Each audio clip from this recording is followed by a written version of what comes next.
Hello and welcome to Nerds and Stuff. My name is Martin, and today I am going to be running with some friends the Fantasy Flight Games Star Wars Force Awakens Beginner Box.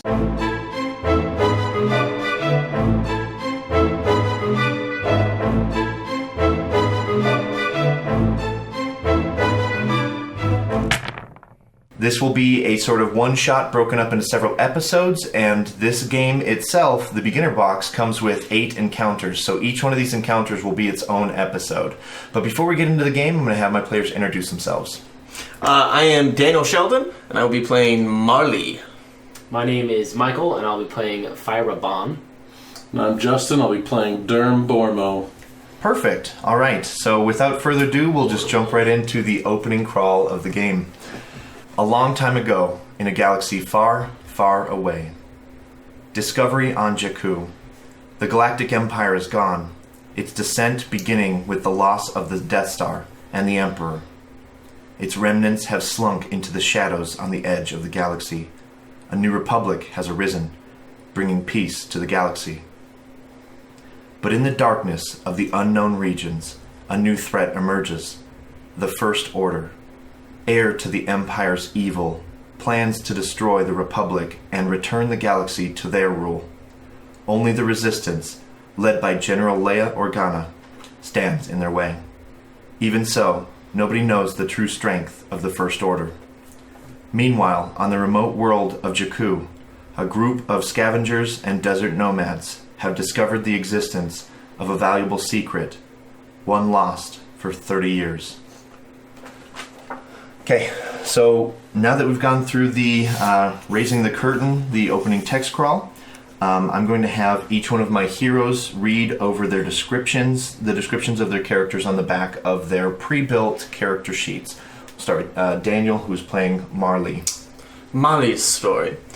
Most people would describe the years since the Galactic Civil War as peaceful. Up-and-coming smuggler and junk runner Mhar'li just describes them as boring. Born just after the establishment of the New Republic and the fall of the Empire, Mhar'li grew up on Ord Mantell. Raised in Holovids, tales of adventure and accounts of the high heroism of the plucky rebel alliance in the face of the Galactic Emperor, Mhar'li lied about her age and enrolled in flight school as soon as she could. She raced through basic flight training, astrogation school, and advanced combat training, only to graduate and find herself in a galaxy that no longer wanted warriors. Mhar'li's only option was the New Republic fleet. However, she quickly realized that countless would-be snub fighter aces had the same thought. Even if she had gotten one of the few hotly contested spots in a combat squadron, she would spend her career guarding convoys, escorting diplomatic envoys, and if she were really lucky, chasing down the occasional pirate. Thoroughly disappointed, Mhar'li packed her bags and headed for the Outer Rim. There, she hoped, her life would at least be interesting. After years of flying along the frontier, Mhar'li managed to scrape together enough to afford her own starship, the Quadrumper Sunstrider, and she found herself working the salvage runs out of Jakku.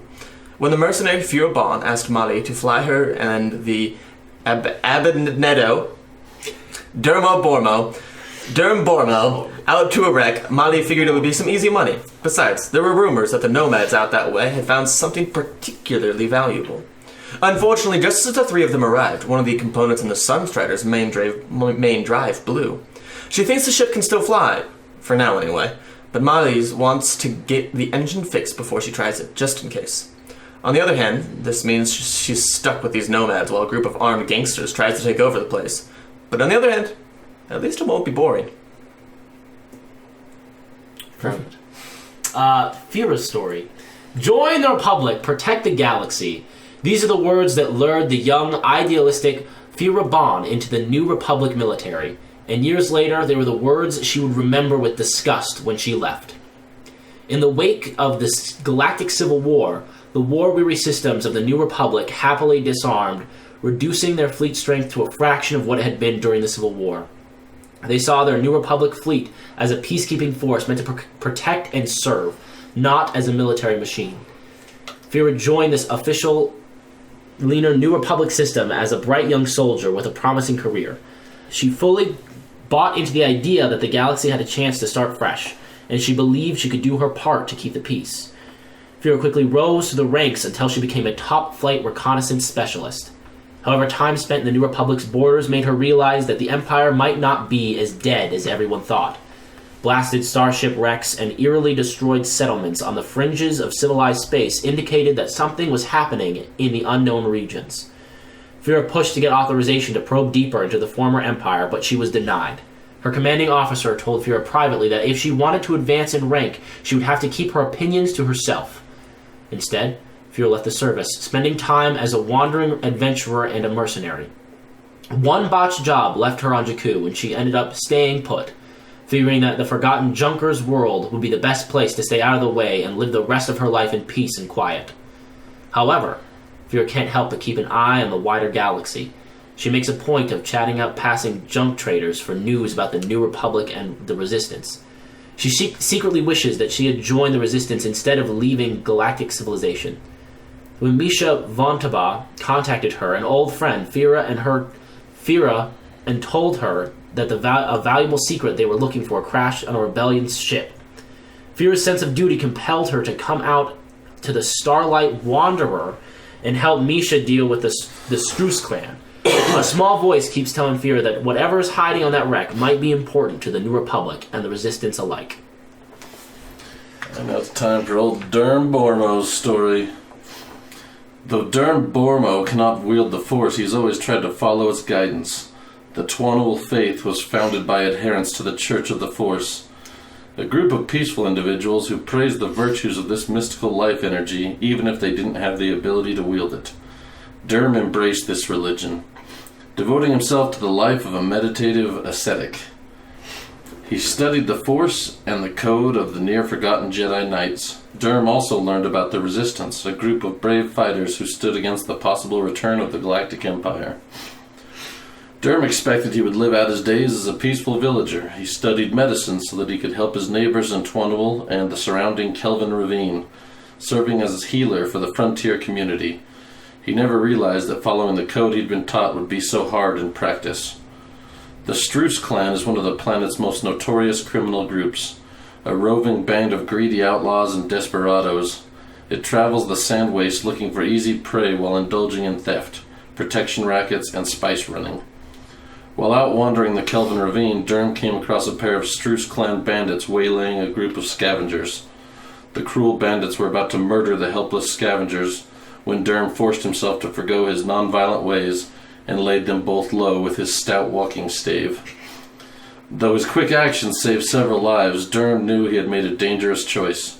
The Struce clan wouldn't rest until it had exacted retribution for this humiliation. If Derm stayed in his village, the Struce would happily slaughter his neighbors to get to him.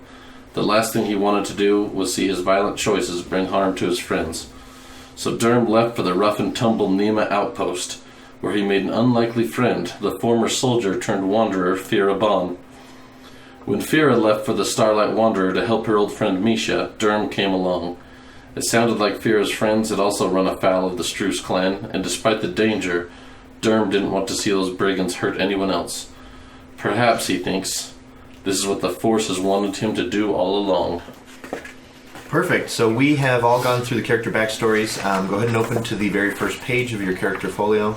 And we are playing with 3 players. This game, the beginner game, does come with a 4th character sheet if you have 4 players at home. We're running it, and the reason why I invited these 3 people and maybe not, if you're familiar with the channel, we are running a Star Wars Edge of the Empire campaign. I wanted to bring in people who have never played the Fantasy Flight Games Star Wars system before, and so I could show through this tutorial series how easy and how much fun people who are unfamiliar with the system can come in, pick it up, and run with it very much as a beginner box. So now that we've gone through our character backstories, we're going to go ahead and get started with another text block of reading. Yes! I need more text blocks of reading! I think that's mostly what Star Wars is, though. It's true. Yeah. A band of nomads searching the wastes of Jakku come across a wrecked New Republic Corvette. When they accessed the remains of its central computer, they found evidence that something valuable was hidden in a secret vault somewhere deep within the ship. Although they do not yet know what it is, rumors of this secret have already spread across the desert wastes. Those rumors reach the ears of a wandering group of vicious gangsters that has plagued Jakku for years, the vicious Strauss clan. Sensing the chance for easy money, the Strauss clan sent representatives to demand the nomads give up their wreck and the secret or die. You, the heroes, find yourselves at the wreck of the New Republic ship and in the company of the nomads for various reasons. Now, the representatives have arrived. A small group of hired guns who are armed and looking for trouble. Misha von Toba, leader of the nomads, asked you to go out and meet with the Strauss clan. However, you soon realize that these hired guns have no interest in negotiation. In your surrender. When you try to reason with them, the Strauss clan goes for their guns. As much as you want to stay and fight, you know that you have a better chance taking on these gangsters if you can lead them into an ambush. You sprint back into the wreck, firing with a few wild shots over your shoulder to slow the Strauss clan down. At the beginning of the game, everyone will suffer 2 strain to represent the sudden stress of being attacked by the Strauss clan gangsters. While you're doing that, I'm going to flip over this galaxy map that comes with the beginner game. And on the back side here, we have the Starlight Wanderer wreck. What? Okay, you each have tokens that represent your miniatures. We'll go ahead and add them to the map. I'm going to activate this desert soundscape real quick. Oh, yeah. Do you guys feel the hot wind on your faces yet? Oh, I'm sweating. So, everybody has taken 2 strain and will now proceed to encounter 1. So, each one of you will have... just hold on to those for a quick moment. I'm in the main reactor. I don't think you are yet, Michael. I'm in the sniper's nest. I'm prepared for this. So you have a few moments to prepare for your fight. As you enter the hallway just beyond the old airlock, you run through the airlock and slam it shut. There's no lock, so it won't hold the Strauss clan back for long. The hallway just beyond the entrance is cluttered with crates and piles of junk. The light panels flicker fitfully, leaving deep pools of shadows in the alcoves on either side of the door. Some of the crates are large enough that, if pushed on their side, they could even serve as a solid barricade. Parts of the hallway are narrow enough that one resolute hero could make a stand there to stop the intruders from advancing deeper into the ship.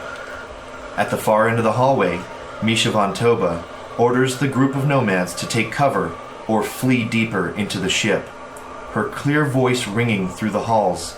Some of the nomads ignore her, cowering in the corners and wailing. If you can't hold off the Strauss clan's gangsters, these people are truly done for. You have just enough time to prepare to do one thing before they attack. What do you do? Now there is a list of 4 actions as we're kind of looking at our skill sheets and stuff like that. Can I hear those actions one more time real quick? Yeah, so we're going to run through it. That was the kind of block text to kind of set up the stage, put you in the theater of mind. So you each have the chance to perform one of the following actions to prepare for the battle with the Strauss clan gangsters, as they're going to be coming through the airlock here shortly. The 4 checks the players can make. You can hide in a shadowy corner next to the airlock entrance and be ready to attack the gangsters from behind using stealth. I like that. You can flip over a crate as an impromptu barricade, gaining cover using athletics. Hiding among the group of nomads and pretending to be harmless and afraid would be a deception check. Yeah. And you can stand confidently in the center of the hallway. I want to stand confidently in the center of the fucking hallway. Ready to take the first bandit that enters, using a cool check. A cool check? There's a cool... Oh my god, that's an actual skill? I've got 2 green in it. Yeah, I'm gonna do that. Okay. Actually, I'm sorry, I do this in character. I'm like, light them up, boys. And I just stand there and just wait. A cigarette glistening in the faint flickering starlight. So each hero makes a choice, and they would then begin to construct the dice pool. Now, we are like how Fantasy this is Flight polished. Games has a unique dice system. There are 7 different dice, each of different colors, and there are 6 different symbols in the game used to cross-cancel each other, so we can see the narrative results of your outcomes. Now, we'll start with Mhar'li here. Mhar'li, what check would you like to make? I am for sure making a stealth check to hide behind those shadows of that door. So now we're going to look at your skills and look at stealth. And so what do we have for stealth? I have 3 green and 1 yellow. Okay, so now we have these pre-built character sheets, and if you build characters at home for your custom campaign, or if you play beyond the scope of this beginner box, I'm going to kind of break down how these numbers come to be so you can kind of understand where these mechanics are coming from. If we look at stealth, it has the AG in parentheses next to it. That means it's a reflection of your agility talent. So Mhar'li here has a 4 in agility. So as a base dice pool, he has 4 dice. Okay? And here it's represented, his total dice pool is 3 green and a yellow, representing 4 dice that he'll roll. However, Mhar'li is very adept at stealth, so she has a rank in stealth, represented in the rank column of 1. So for every rank you have, you'll upgrade one of your green base dice into a yellow specific, like a technique dice, right? This represents your training in stealth. So that's how we come to your dice pool. You have a base pool of 4 green, and then for every rank you upgrade a green to a yellow. Perfect. Go ahead and build your dice pool based off what your thing says. Oh, sorry, you're doing cool. And That's entirely. Unfortunately, I blacked out when you were giving me block text as like a narrow hallway for a hero to stand confidently, and I just envisioned just. That's what you're gravitating towards. That I feel I have the athletics to make the barrier, but I feel like narratively You've gotta look cool. there needs to be someone just. someone has to look cool in this. It's hallway. been too long. She's got that, She's itching for a fight. She is. Okay, so we have 2 green for your cool check. and then a yellow. Oh, Right? are you trained in cool? That's Yeah, you what it build says on the whatever thing. it says. Yeah, Yep. so you have Okay. ranks in cool because this isn't the first time you've stood Oh, in the no. hallway of certain doom. And then what does your dice pool look like? Oh no, Okay, so certain doom. Can only Yeah. one person do each of these things? No, you can do some of them. Yeah, I think so what like, I'll do is make a barrier, even though I can't shoot from it, but I'm still going to make a barricade. Are you gonna trip them as they go by? I'm going to wait till they come close and I'm going to hit them in the face with staffs, but I just get 3 greens. Deal. Okay, so each one of you have prepared your positive dice. Now, every dice pool has a inherent difficulty, stuff that holds you back, stuff that makes your task difficult. For this one, the negative will be 1 purple die. Now, purple die are 8-sided dice to be the kind of foil of the green dice, right? So if every green die is opposed by a purple die, every yellow die is opposed by a red die. We'll get into red dice later, but right now we'll start out with your dice pool and just 1 purple negative die. So go ahead and take your dice and roll them. That seems like a good roll. Okay, so now that we've rolled our dice, we're going to cross-cancel symbols. Now, the Star Wars Force Awakens beginner box begins out very simplistic in nature, so we can help figure out some of these symbols. Sure. Now, unfortunately, we're not going to worry about some of these symbols quite yet. The ones we definitely want to worry about are these sort of blast icons, as represented right here. Right? It just looks like an explosion. That is your base success. That means that you did something well. Now, blasts are canceled by these kind of triangles, these failure symbols, okay? So for every blast and failure you have, those will cross-cancel out against each other. Next. So that way you'll figure out if you succeed or if you don't. Now, the good news is, I see here that Mhar'li has rolled the symbol known as Triumph, which is only available on the yellow die, and it is the best roll you can have. Now, a triumph is represented. Will you read what the triumph says? Yeah, triumph symbols count as a success symbols and may also be spent to trigger a powerful positive consequence. Perfect.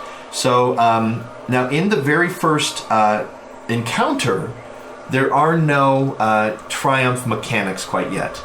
But as I am a benevolent GM, we'll work on making sure figuring out what that is right off the bat. So. Now let's look at your purple die. You do not have the failure icon, so we won't worry about that. Does anyone have the failure icon? I do. Okay, so that Wait. cancels off one of your successes. Yes. Yeah, both. I have the failure and the threat. Yes. So the threat would cancel out my triumph, but it doesn't necessarily matter. Threat cancels out advantage. Yeah, not trying. Oh, okay. Yeah. So then, but this counts as a success. So I Yes. have 1, 2, 3 minus 1. So I have two success. one of them being a triumph. Very much. Okay. So you guys are triumphing already. That's perfect. My guys are going to get creamed. All right. So I hid so well. now that we kind of I stood understand there also so well. the blasts and the the triangles as success and failure, we'll move on to the advantage symbol, right? This kind of wings with the dot in the middle. That is canceled by this kind of imperial window icon. Now, those two cancel each other out, and later on, as we progress through the mechanics and we learn a little bit more about the game, we'll be able to use these for secondary advantages and secondary detriments, okay? The thing that I really like about this game is that you rarely ever just succeed and that's it. You never just fail and that's it. There's always secondary advantages, detriments, your triumphs, your despairs, your threats, your advantages, etc. So it looks like you've succeeded, and you have succeeded. So you've all succeeded in your tasks. Now what we're going to do is we're going to use our advantages to alleviate any strain that you have taken. Okay, everybody has started the game with 2 strain. So if you have uncancelled advantages, you will alleviate strain equal to your equal to bringing you back to 0. That's cool. So does everybody have at least 2 advantage left uncancelled? Yes. I do. Okay. So then, does anyone have any threat remaining to where it was uncancelled by advantage? I would have threat because I have no advantage. Okay, so then you do take 1 more strain. Okay. Yeah. So you're standing in the hallway, they're starting to open the airlock, and you're starting to think, like, Just in the back of your mind, I you're like, wait, what am I doing? I'm flashing back. I was like, this is why I left. This is really cool, but super dangerous. This was a bad idea. So you take but I'm 1 gonna do it. strain, and then let's talk about triumphs. How would you guys? We can kind of make up something really cool that can rely. Now, this is based out of what check you were doing, right? So you have a stealth, an advantage, or a triumph for stealth. You have a triumph for being really cool. I like how the ability is just called cool. they don't lie about it. They're just like, this is just a cool You're check. just cool right now. So what I really like for your idea, and you can recommend something to me, or we can work together and build it. I like the idea that the nomads see you standing in this hallway, and they actually take confidence. They take confidence and possibly autographs afterwards. But this will help with future interactions with the nomads for the kind of next encounter. Does that work for you? Yes. Okay. Definitely. How would you like to use your triumph on your stealth? Would you like to become one with the darkness? I mean, that's always my goal when I'm trying to be stealthy. Okay. So yes. So not only did you succeed, but I'm going to give you an advantage on your first attack out of the darkness. Okay. So you'll be able to kind of really get the drop on these fools when they start bursting into your domain. That blaster's going straight to their dome, guys. Okay. So everybody has succeeded. I was able to push stuff over. So I'm assuming you take cover behind it, Yes. or you're just making a mess at this point. I love the idea of him just pushing it over and then charging over it. He's using it as a leap-off point to gain So I can to do like the a staff advantage. attack from the air. Yep. Yeah. Perfect. As you prepare yourselves for the battle, the harsh screech of the airlock door being wrenched open echoes throughout this narrow corridor and throughout the ship. The door shutters open, sending a brilliant beam of sunlight stabbing into the interior. The gangsters from the Strauss clan squeeze through the opening, blinking and disoriented as their eyes adjust to the darkness. Overconfident, they don't realize that you're waiting here, determined and ready for a fight. If you strike now, you can take them before they threaten your friends. Now, at the cusp of this combat will be the end of our very first episode of this beginner box. So if you're interested in seeing what happens in this stop? in this hallway ambush, we'll see you next time on the Force Awakens beginner box. Oh, Martin, I can't wait till next week. That's so intense. Deal. We should all go change shirts. You guys bring 8 changes of I clothes, by the actually way? do have another shirt in my car. Let's just switch shirts, everybody. I'll be wearing a belly shirt.